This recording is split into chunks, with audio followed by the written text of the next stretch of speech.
રાજકોટના કાલાવડ રોડ પર આવેલું ચમત્કારિક હનુમાનજીનું સુપ્રસિદ્ધ મંદિર આવેલું છે। દર શનિવારે અને મંગળવારે અહીંયા મોટા પ્રમાણમાં લોકોની ભીડ જોવા મળતી હોય છે। હનુમાનજી દાદા સૌનો જીવનમાં સારું કલ્યાણ કરે છે।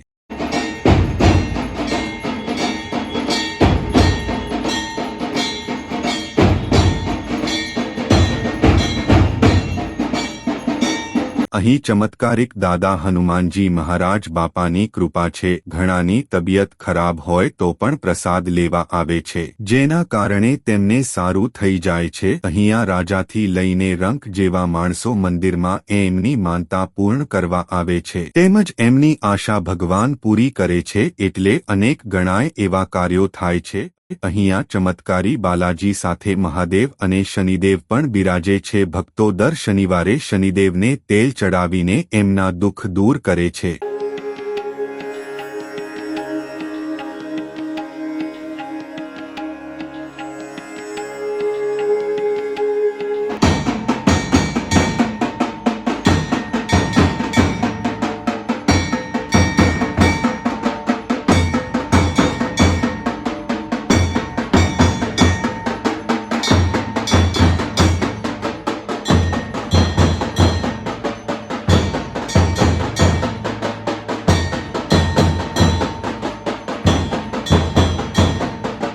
ધર્મેન્દ્ર ભગત પ્રમુખ ચમત્કારી હનુમાન મંદિર સેવા સમિતિ। ધર્મેન્દ્રભાઈએ વધુમાં જણાવ્યું હતું કે જ્યારે અહીં ભૂમિના પ્રભાવમાં જે ચમત્કાર થવા માંડ્યા હતા અને અમારા સ્વર્ગસ્થ બળવંતસિંહ રાઠોડ હતા, એમને એક સપનું આવ્યું હતું કે આ જગ્યામાં આવું એક હનુમાનજીનું મંદિર બને। ત્યારબાદ અહીં મંદિરનું નિર્માણ થયું અને ત્યારે જ આ મંદિરને બળવંતસિંહ રાઠોડ દ્વારા ચમત્કારી હનુમાન નામ આપવામાં આવ્યું છે। હાલ આ મંદિર ખાતે દર મંગળવારે અને શનિવારે બાળકોને બટુક ભોજન કરાવવામાં આવે છે, તેમજ મોટી સંખ્યામાં રાજકોટવાસીઓ પણ અહીંયા હનુમાનજીના દર્શન માટે આવે છે। ભક્તો પોતાની માનતા સાથે અહીંયા પ્રસાદ ગ્રહણ કરે છે અને તેમની માનતાઓ અહીંયા પૂર્ણ થાય છે।